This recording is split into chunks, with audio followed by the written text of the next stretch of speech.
L'accident s'est produit en décembre 2020. Morgan Keane, un jeune homme de 25 ans qui se trouvait à quelques mètres de son domicile du Lot, a été touché au thorax par une balle tirée par un chasseur. Il est mort sur le coup. Il se trouvait dans son jardin, à quelques mètres donc de la maison. L'auteur du coup de feu, un chasseur peu expérimenté, âgé de 33 ans. On retrouve Benjamin Peter au tribunal correctionnel de Cahors. Bonjour Benjamin.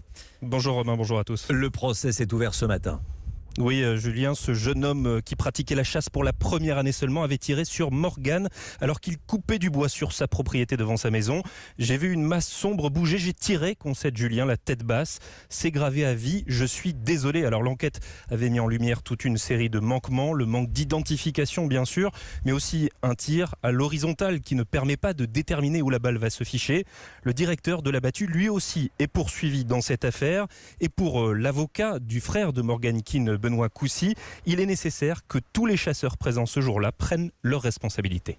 On espère un changement profond des mentalités s'agissant des chasseurs, qu'ils chassent plus loin des maisons. On attend aussi que le directeur de l'abattu soit condamné. Ça permettrait à toute la communauté des chasseurs d'être solidaires les uns des autres et donc de veiller les uns sur les autres pour que ça n'arrive plus. Parce que précisément ce qui s'est passé lors de cette partie de chasse, c'est symptomatique de l'absence de communication puisqu'ils avaient vu Morgan et Rohan un peu plus tôt dans la journée et ils se sont bien gardés de le dire aux tireurs.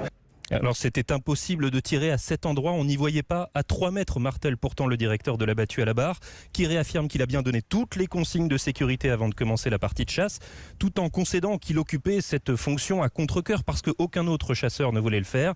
Alors en ce moment, les parties civiles plaident et les réquisitions du procureur sont attendues dans les prochaines minutes. Benjamin Peter en direct de Cahors. Merci Benjamin.